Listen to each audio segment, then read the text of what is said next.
Natin tong video na to, bali kumuha tayo ng isang portion doon sa pinaka hearing nila dahil 8 hours po itong nila hearing, kaya medyo matagal 'yun. Kumuha tayo ng mga importanteng portion doon. Huwag kayong mag-alala, hindi naman siya totally spliced video kasi isang buong isang buong episode kumbaga yung kinuha natin. Ayan, so umpisa na natin tong hearing. Maraming salamat po sa inyo pong sagot.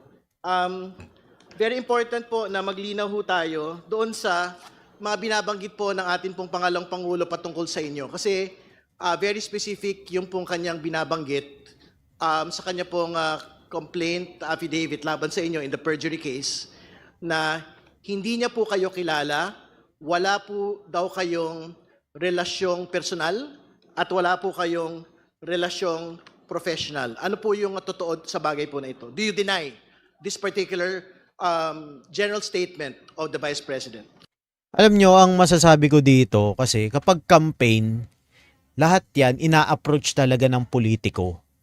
Kasi iniiwasan ng politiko na magkaroon sila ng hindi pagkakaunawaan sa tao. Kasi baka mamaya dun sila masilat. Maaring totoo yung sinasabi ni VP Sara na hindi niya kilala to. In-approach lang niya. Kumbaga, meron kasing makukulit kapag campaign. Hindi maiwasan ng politiko na na hindi sila kausapin kasi pag palagi nandiyan. 'Di ba? So in-approach lang niya siguro to si Madriaga.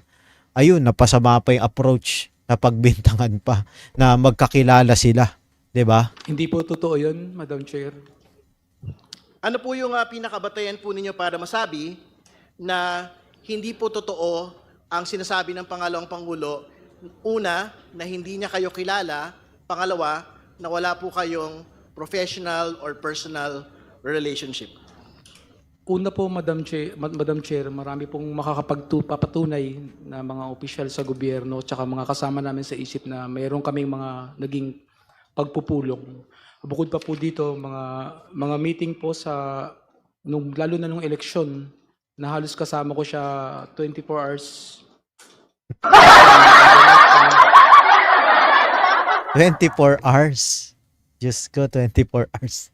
Sa isang resort, kasama ko po din ng mga PSG. Kaya Daig mo pa asawa. kilala po niya ako at kilala ko rin po siya. Ayos, kababata, boy.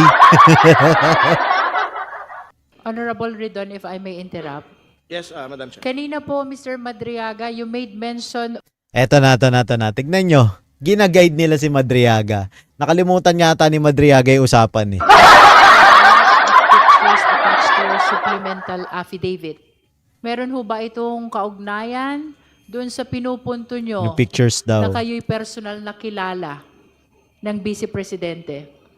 Opo, Madam Chair. Perhaps, Honorable Ridon?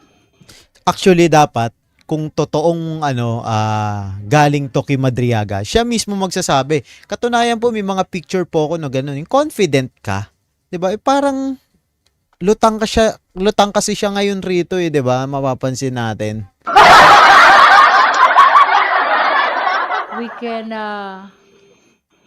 flash these pictures Yes. attached to the affidavit of Mr. Madriaga. Yes, Madam Chair. Can we direct the Secretariat please to project the supposed annexes? The committee secretariat is directed to flash the pictures attached to the affidavit of Mr. Ramil Madriaga. So that we can provide context to Mr. Mariaga's statement disputing the position of the Vice President that she does not know Ramil Madriaga and that she does not have a professional or personal relationship with Mr. Madriaga. What is being flashed, Madam Chair, is Annex B of the supplemental affidavit. Ano po ito, Ginoong Madriaga? Ito po ay parang video conference, no? Baka magandang magbigay po kayo ng paglilinaw dito sa litrato po na ito. Eto pakinggan nyo yung sasabihin niya kung ilang pangalan Tapos bilangin nyo kung ilang tao yun nandiyan dyan sa picture.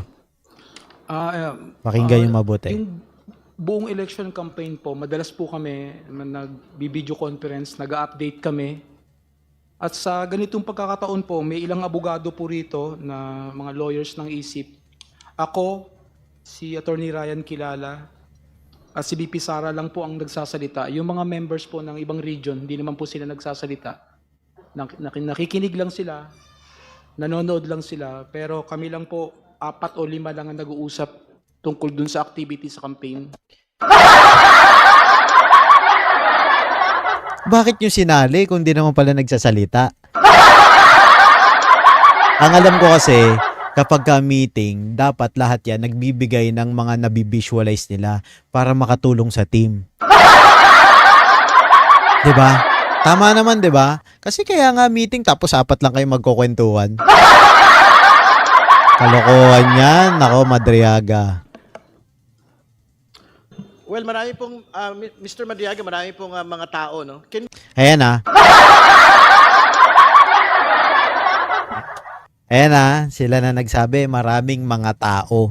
So, bilangin nyo kung ilang pangalan yung babanggitin ni Madriaga. We zoom into the names of those in the annexes, just so we can see. We ask the resource person to approach our big screen here so he can point to the personalities in the picture and state the names of these people in the picture for the guidance of the justice members. Please approach the big screen.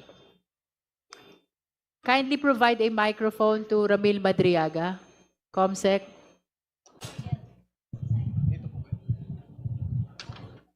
Tignan natin kung anong sasabihin ni Madriaga.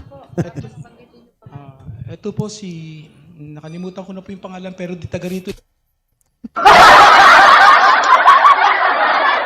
Diyos ko, unang pangalan nakalimutan na.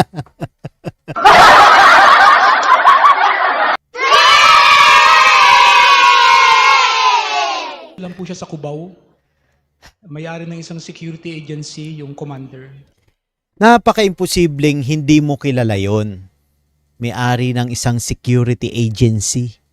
Napaka-imposible yun. Kasi kapag ka ganun, contact yun, di ba? Yun nga ang purpose kung bakit ka sumasama sa mga politiko para magkaroon ka ng contact. Tapos yun, may-ari ng security agency, di mo kilala. Isang malaking kalokohan yun. Pero nakalimutan ko na po yung pangalan niya. Isa po siya sa officers ng Quezon City ISIP. Ito po. Akala ko ba nakalubog ka? 24/7 kasama mo si Inday Sara. 'Di ba? Kapag sinabi mong palagi mong kasama si Sara, lahat ng kausap niya kilala mo. Per chapter, sabihin na natin gano'n, per lunsod yan. May kakilala ka ron at kilala ka rin nun. Bakit napakasimple, hindi mo kilala? May-ari ng isang security agency, hindi mo kayang banggitin yung pangalan? Ito po si BP Sara. Yung next po, Isip Tondo. Si Tubera po sa Isip Pilipinas Basketball. Isip Tondo rin po siya. Yun nandun po sa Isip, mga military po sa Joint Special Operations Group. Si Suarez, Air Force. Dalawa na ha? Tapos si BP Sara, then si Tatlo. Attorney Ryan Kilala ng Office Apat. of the Ombudsman. At yung kanya pong may bahay, si Lima. Rhea Kilala. 5 lang. Ito po. Yan. Tignan nyo, ilan yan? 'Di ba? Ilan yan? Tapos 5 lang yung pangalan babanggitin mo. 'Di ba? Please pull it a little down. Ito po si... A little down, a little down. House. Mga congressman. Pakipalitan nga yung technical nyo dyan. Yung put a little down, put a little up yung ginawa. Si Essex Polintan, presidente po ng ISIP Pilipinas. Buong national president po namin. Ito po si Essex Polintan. Oh, yun lang. Wala na. Yun lang. Paulit-ulit na yun. Okay na, okay.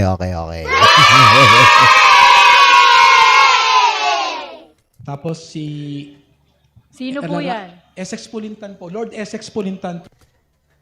4 na beses mong binanggit yung pangalan. Wala ka na ibang kilala. Yun lang. Okay na. Oh, sige, okay. Presidente po ng ISIP Pilipinas. Siya po yung presidente namin. At siya po si Attorney Ryan Kilala. Ulit-ulit. Si Anjo Bito ng ISIP Kainta. Ulit-ulit.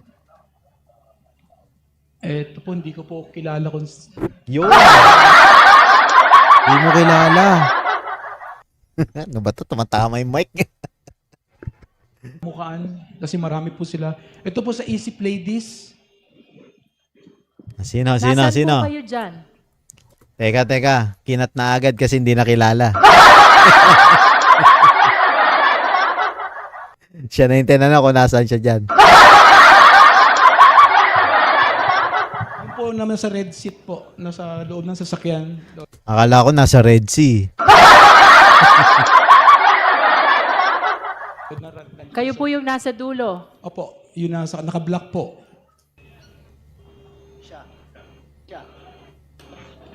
Pakibaba po ng konti para ma-identify ni Mr. Madriaga. Si BP Sara po, si Rhea Kilala, si Attorney Ryan Kilala, si Tatlo. BP Sara po ulit. Yung Apat, nasa- dalawang BP Sara. So isa, Diyos ko, mga ngamote tayo rito. video conference po ba yan? Opo, yung mga chief po, yung mga regional head po ng ISIP, tsaka yung iba-ibang... Bakit? Kapag sinabi mong regional head ng ISIP or isang organization, tapos part ka doon, napaka-imposibleng hindi mo kilala yan. 'Di ba? Kasi part ka ng group eh. You are within the group. 'Di ba? Ibig sabihin, isa ka sa pinagkakatiwalaan. Tapos sasabihin mo, hindi mo kilala iba. 'Di ba? Isipin nyo mabuti. Hindi natin siya binabash dahil dahil may personal tayong galit sa kanya or hindi nga natin siya kilala personally. Ngayon kilala na natin. Kung gaano siya kasinungaling, 'di ba? Kaya questionable talaga yung credibility na itong taong to kasi you are within the group. O sabihin natin part of the group talaga. Sabihin na natin ganon. Tapos hindi mo kilala yung mga member. Kasama ka sa sa mga video call, sa mga meeting, tapos hindi mo kilala. Napaka-imposible yun.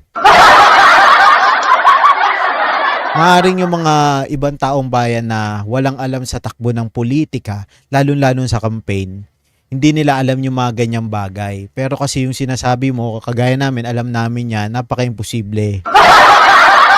Wala ka maloloko rito.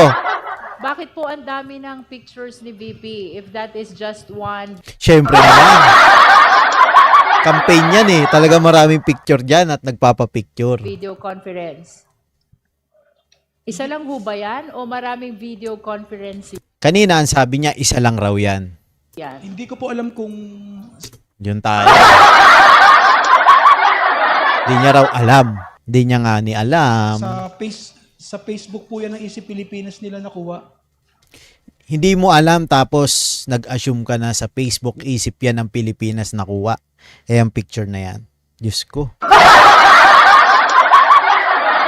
Pero yung original po niyan, nasa main Facebook ng ISIP Pilipinas movement. Hindi ko po alam kung ba't siguro pinag-combine. Hindi po ko... Kanina sabi mo, isang picture lang yan. Ngayon, pinag-combine, hindi mo alam. Ano ba talaga? Pinaglololoko mo kami rito eh. Diyos ko, Madriaga. Nakulong po ako, hindi ko po ma-collect yung mga evidences. Eh, dapat nandun ka na lang sa kulungan. Ba't kasi inistorbo yung pagkahimbing mo ron eh? Madam Chair, Up. Umextra si Congressman. Meron na habol. Hindi nakalimutan si Madriaga. Madam Chair, The Honorable Sendanya. just a very quick clarification. Earlier po, Ginoong Madriaga, may nabanggit po kayo doon sa mga larawan na kayo po ay nagbigay ng painting kay VP Sara. Pwede niyo po bang Yun, isa pa yun Ito nung present niya ngayon yung mga picture na yan, dapat siya mismo ang nagsabi sa, halimbawa, sa mga congressman na yan, na ayun nga po, ako nagbigay nung painting na yun. Kung talagang siya nagbigay, di ba? Diyos ko, napaka, ano lang yan kung yung mga small detail na dapat hindi niya namimiss niya. Di ba? Paano mo pagkakatiwalaan tong taong to? Hindi pa tayo dumadako sa kaso niya. Diba? Di natin kino-question pa yon. Diba? Bakit kailangan pang ipaalala ng isang congressman? Diba? Kung talagang siya ang nagbigay. Diba? Turo, nasaan dyan yung painting na sinasabi ninyo at kung kailan niyo po ito binigay sa kanya? Salamat po. Because there is no painting in the picture. Yun there's no painting in the picture. Bulag si madam. Honorable Sandani, is there? Meron nga ni. Can we flash again? Inigigil mo Sure. Where's the painting? Where's the painting? Okay. What is the relation of that painting into your supplemental affidavit, Mr. Madriaga? Nagregalo po ako sa kanya ng isang painting Naalala niya. Congressman, naalala niya. Siya pala nagregalo nun. niya na ginawa po ng isang scholar ko sa Laguna. May mga scholars po ako sa Laguna. May isa Hanep. po talagang Bigatin, Miss Scholar. Scholar, hanep. talented fine arts. Pinagawa ko po ng painting na yan. Tapos kinuha po ng Presidential Security Group sa bahay sa Laguna. Ito po yun. Dalawa po yan. Yung isa po nasa bahay ko sa Laguna, isa po. May I just place on record that the resource person is pointing on the painting behind the VP, the Vice President, as the one he gave as gift to the same. Sabihin na nating tinanggap ni BP na regalo niya nga yung painting sa kanya galing, sabihin na natin. Or ipinabigay sa kanya. 'Di ba? Ipinaabot sa kanya kasi nga sabi niya siya raw nakadikit. Bakit siya lang ba ang tumatanggap sa panahon ng eleksyon ng mga regalo? 'Di ba? 'Yun ang tanong Si BP lang ba ang nireregaluhan? 'Di ba? Halos lahat naman ng kumakampanya, mayor, vice mayor, konsihal, senador, congressman, presidente, vice president, tumatanggap yan ng mga regalo. 'Di ba? Kasi kapag gusto ka ng tao, gusto kanyang ma-appreciate, bibigyan kanya ng regalo. 'Di ba? Part 'yun ng kultura ng mga Pilipino. 'Di ba? Hindi lang si BP yung tumatanggap. Sabihin na natin yung painting na yan na bigay niya, pinaabot sa kanya. Pero hindi ibig sabihin nun, close kayo. Kasi meron akong makilalang politiko na nung panahon ng mga campaign, binibigyan sila ng mga porselas. Yan. Alam mo ba sa panahon ng campaign, suot nila yun maghapon. Hindi nila inaalis yun. Kasi yan yung paraan ng mga politiko para i-appreciate naman yung mga taong nagbibigay. 'Di ba? Yun. Next picture, please. Ang ginagawa nyo kasi connecting the dots na wala namang dots, na gumagawa kayong sarili niyong dots. 'Di ba? Kaya nagkakandabukol-bukol to si Madriaga kasi hindi niya alam yung sasabihin niya. Kailangan pa ipaalala ng mga congressman.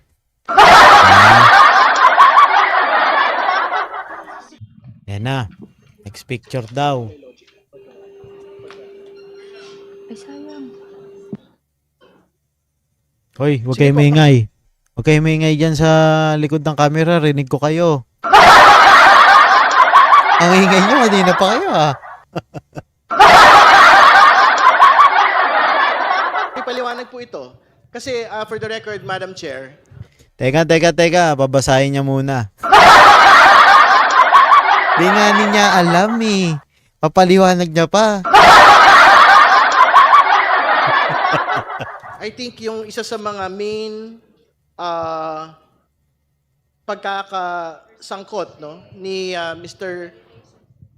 Madriaga kay VP Sara ay yung pong kanyang participation sa ISIP Pilipinas no. So, can you provide context of this annex Mr. Kilala? Ito po ba yung sinasabing pagsama po ninyo sa mga kampanya para sa atin pong pangalawang pangulo? Opo, ito po yung main page ng Easy Pilipinas. Yung Easy Pilipinas movement po na sa Bicol. Ito po ako yung pag nangangampanya po kami, may 4 po kaming ban na May 4 po kaming ban. Ayan ha.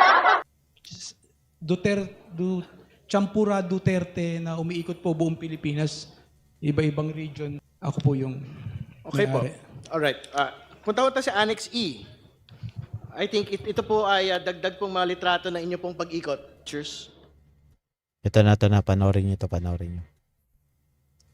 Ito naman po, saan naman po itong kampanyahan po na ito? Parang ano po di ko po magkakamali, sa Norte po to, San Fernando o pa Ilocos na po kami. Sila po yung San Fernando, Easy Nasaan po kayo Pilipinas. dyan, Mr. Madiaga? Nanap niya rin, oh.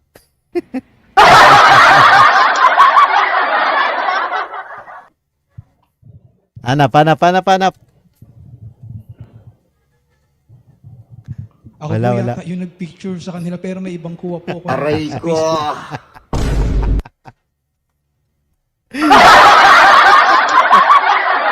Hindi ka sigurado kung nandiyan ka.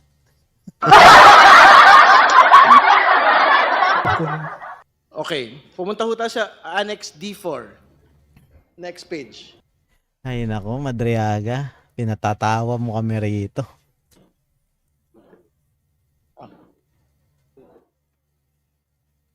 Yan. Saan naman po itong lugar na ito, Mr. Madiaga? Infanta po, Infanta Quezon. Sino po yung mga kasama po ninyo dito? Ito po ko sa BBM po, Mandaluyong. Kay mga close friend po ni Presidente Bongbong. Sana all. Sino po dyan? Sila pong dalawa, kay kapitbahay po ni Secretary Abalos. Nakasama rin po naming umiikot.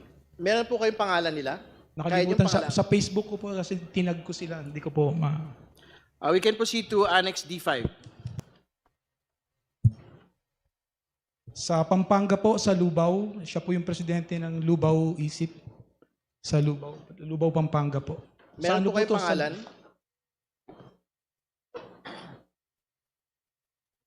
Tagal ah. Nag-isip. Pineda po. Nag-isip. Teka. Pineda ba yun? Oo, Pineda nga. Pineda. Ang name po niya. Alright. Sige, singot pa. Puntahan ho natin yung Annex D6.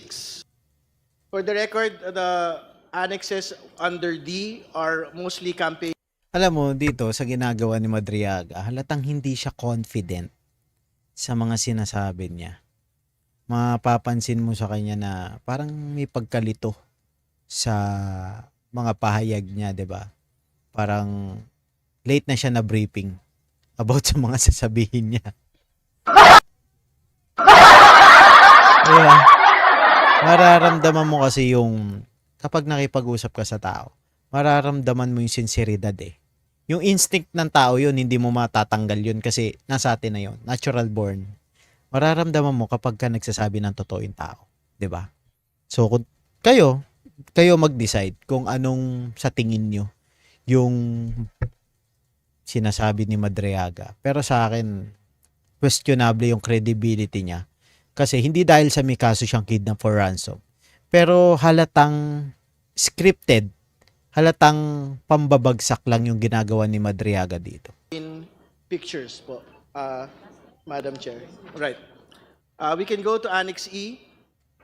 This is a picture of the Vice President. Baka pwede ipaliwanag po niyo yung context nitong annex na ito. Bakit po ito... Kapag sinasabi nilang ipaliwanag ni Madriaga, doon ang kinakabahan si Madriaga eh. Kasi hindi niya alam. Wala sa usapan yun eh. nakalagay? Tignan mo, ang tagal mag-reaction. Tignan mo. Dito po yung una po kami muna yung nag-uusap bago nag-join yung iba. Kasi gusto ko pong malaman kaya po pinag-join ko yung ibang members ng ISIP nationwide para makita po nila na nag-uusap po kami ni BP Sara para po ma-motivate sila na mismong si BP Sara po Mayor Sara po ang nagpipreside sa amin. Okay. We can go to Annex. Yan po. Baka pwede ipaliwanag po natin yung konteksto ng litrato po na ito. Kailan po ito nangyari? Makikipag-meeting po kami, hindi po to kampanya. Hindi kampanya yan ha, sabi mo ha. Makikipag-meeting po kami kay BP Lenny sana sa simbahan po nila BP Lenny ito, alas 10 po ng gabi. Bale kami lang po isip. Saka kung titignan mo, may mga times na kahit na sobrang tagal, naaalala niya yung oras. Pero yung may mga picture din dyan na pare-pareho lang ng magkakasabayan ng date. Hindi niya naaalala kung saan lugar to, kung saan lugar yan, kung anong oras to, kung anong pangalan ng mga tao. 'Di ba? Napaka-imposible kasi yung ginagawa nito ni Madriaga eh. Yung security ko po yung nasa likod sa isip. Tsaka Bigating ka pala, may security ka. Tapos hindi mo kilala yung yung may-ari ng isang security agency. 'Di ba? Kasi kapag ganun, dapat kilala mo 'yun kasi contact 'yun eh. Kumbaga asset na 'yun eh. 'Yun yung pinaka kumbaga trophy na makukuha mo kapag ka sumama ka sa isang politiko. Magkakaroon ka ng mga kakilala, contact at kapit. Yan. Yan yung mga trophy na makukuha mo talaga. Real talk yan ha, hindi tayo nagbibiro dito. Yan yung mga trophy na makukuha mo. Tapos sasabihin mo, may security ka. Pero yung isang bigati may-ari ng security agency hindi pangkaraniwan yun. Mahirap kumuha ng mga permit sa security agency para mabuild mo yung negosyo na yon. Hindi mo kilala, leader din pala ni Sara yon. Diba? Napaka-imposible. Napaka-imposible yung sinasabi mo, Madriaga. po yung mga PSG lang po ang kasama namin, hinihintay po namin si BP Lenny. Pero hindi po nagpakita. Hindi. Pero sino po yung katabi niya dyan? Si BP Sara po, tapos yung mga security ko po. Hindi. Pero ano po yung event na meron? Ibig sabihin, nagkita po si VP Lenny tsaka si VP Sara? Ayun po yung usapan kasi hindi na po kampanya to eh. Umuwi na po kami, then we were told to proceed that discharge para i-meet si BP Lenny. Pero hindi po siya nagpakita, kaya nagkwentuhan na alas 10. Paano magpapakita? Kwento mo lang yan. Diyos ko naman. Puto ng gabi, wala na pong ibang tao doon. So ano po yung petsa po nito pagkatapos po ng halalan? Ayan na yung petsa. Panoorin nyo. Before pa po, Madam Chair, before pa po, Your Honor. Hindi niya mabanggit yung petsa.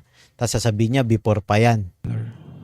Diba? Hindi consistent yung pagbibigay niya ng information sa House. Kaya tinututulan siya ng ibang congressman. Yun yung pinupunto. Kasi kailangan kapag ka nagbibigay ka ng information, yun talagang credible, yung mapagkakatiwalaan. 'Di ba? Kasi hindi mo pwedeng gawin laro yan. 'Di ba? Buhay ng tao nakasalalay diyan. Kapakanan ng bansa ang nakasalalay diyan. Identify po kung sino yung lalaki na katabi ni BP Sara. Sino po yung katabi ni VP Sara po rito? Ako po to, Camila, dalawa lang po kaming may t-shirt na ganito na binigay ni BP Sara. Oh. Special ka pa ha? Special ka. Dalawa na lang kayo. Sige na, okay na. Tag ng Baka may paggawa mo nga lang yan eh. Diba? Your words against his words. Her words pala. Sorry. All right. We can go to the next slide. Allegedly yun allegedly. Annex G1. Ito naman po, Ginoong Madriaga, ano naman po yung konteksto ng litrato na ito? ay ito po yung yung hinanap, hindi ko po ano to, pero pag Ano ba talaga? Yung hinanap ay hindi mo ano. Yes ko naman. kaka-recall ko po, ito po yung pagdating ni BP Sara sa Matnog. Na nandun po ako sa loob ng sasakyan ko sa Land Cruiser. Tapos, hinahanap niya po ako dahil wala po ako eh. Tinitignan niya po. Ang iniwan ko po doon yung presidente, si Pulintan, pero hinahanap niya ako. Kaya, pinasinundo po ako ng PSG. Tapos, tsaka po niya ako, may iaabot po pala siya sa akin. Tapos may sasabihin po kung saan next naming punta. Sino yung nakamas na naka-green? Ako po yun, Madam Chair. Ako yun. Okay, sino po yung kaharap ninyo na nakaputi? Si Mayor Sara po noon yung kampanya. Okay. Di po ako nagpapakita sa kanya in public kasi usapan po namin ni Presidente as much as possible secrecy. Kung hindi ka nagpapakita sa kanya in public, bakit ka nandyan? Diba? Diba? Isipin mo. Diba? Diyan sa mga politiko na yan, mahalaga ang usapan. Mahalaga yung sinseridad ng usapan. So kapag kami usapan kayo na hindi ka pwedeng magpakita in public, bakit ka nandyan? Kalukuhan yan sinasabi mo na bawal ka magpakita sa kanya. Talaga nagpapakita ka para mapansin ka. Diba? Yun ang purpose nun. Kailan po hindi maiwasan talaga. Tsaka hinahanap niya po ako eh. Wala po akong plano magpakita. Kung wala kang plano magpakita, wala ka dyan. Real talk yun Kung wala kang plano magpakita, wala ka dyan. Alright. Kung talagang may totoo kayong usapan, wala ka dyan. Kasi irirespeto mo yung usapan nyo dahil tandaan mo, hindi pangkaraniwan tao yung kausap mo. Tumatakbong Vice President ng Pilipinas. 'Di ba? Kaya mas irirespeto mo yung words nun. Kasi kapag ka napagkatiwalaan ka niyan, kasama ka sa pag-angat niyan. Next slide. Magkakaroon ka ng, sabihin na natin, bibigyan ka ng hanap buhay, trabaho, o tutulungan ka sa mga problema mo. Yun yung benefits. Annex G2. So yan din po yung kanina. Ibang litrato lang. Ibang kuha. Opo. Okay. Opo. Annex G3. Ito po. Ito po si BP Sara, kalimutan ko na po, PSG po ni Presidente Duterte. President po na isip Pilipinas. Si Richard Babagay po yung kasama ko ngayon sa kaso. Tapos, Yan din po ba yung same event doon sa nauna pong litrato kanina? Yes sir, ayan po. Yung video po. Alright. Annex H. That's a photograph. Excuse me, is that the video? Video po sir. Asan na yung video? nakalimutan niya ulit. Video pala. Kayo naman kasi. Sabi sa inyo, igagay niyo yung tao eh. Wala namang video eh. May video po Do pati. you have a copy of the Happy video? birthday raw.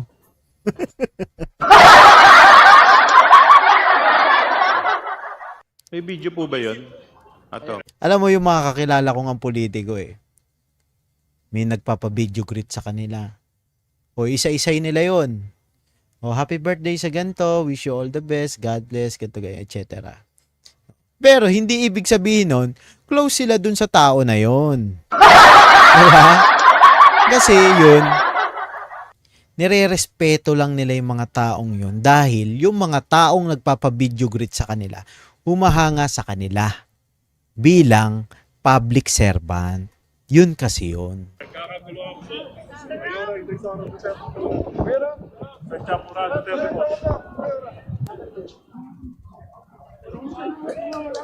Sino po yung nakaputi na may hawak ng bandera kanina? Si Mayor Sara po. Kanino niya binigay yung bandera? Sa akin po. Sa inyo po? Opo. Pwede paki-replay po. Oh, replay nyo raw, replay, di niya narinig.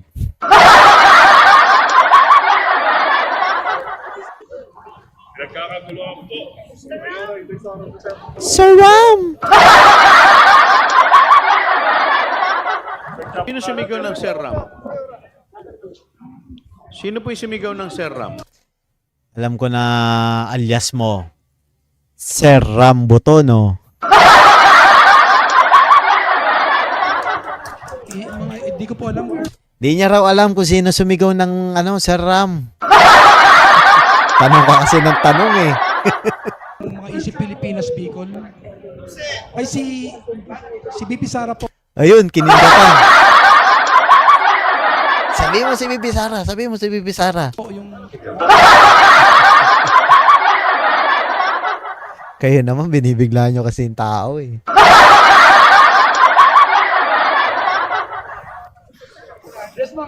Pwede po paki-rewind po ulit. Rewind nyo nga ulit. Ulit, take two, take two, take two, take two, take two. Ito, ano? Ayan, Sir Ram, sino yun? Ah, ayan na. Tama na sagot ha. Congressman ha.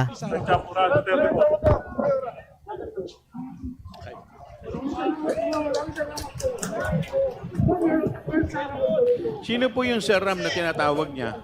ako po, Your Honor, ako po, Madam Chair. Kayo po.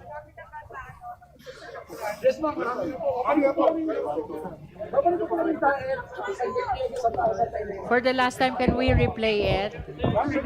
Di raw Can we narinig. replay it?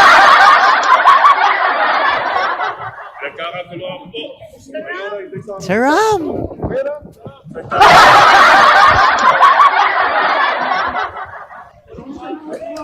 Yan yung i-establish nila na magkakilala sila kasi alam mo kung bakit.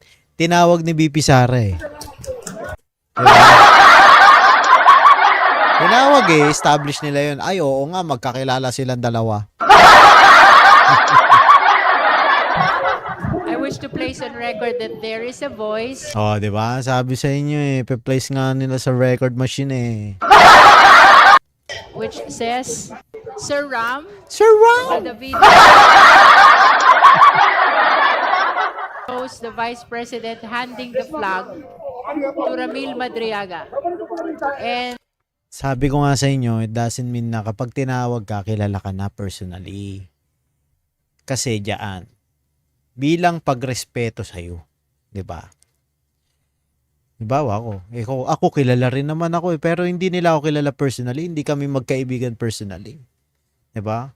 O, kapag may ipapasuyo, tawagin ka. O, Sed, alam mo ba to ganito, ganyan, ganyan? O, pero, hindi ibig sabihin, magkadikit kami. 'Di ba? Yun eh. during the presentation of this video, resource person Ramil Madriaga Confirm it. Oh, 'di ba? Yun eh. identified the voice to be that of the Vice President. Vice While President. she's handing it to him. He being Sir Ram. Sir Ram. That is for the record. Ito na. Maganda rin to, maganda tong part na to. Ano naman po ito?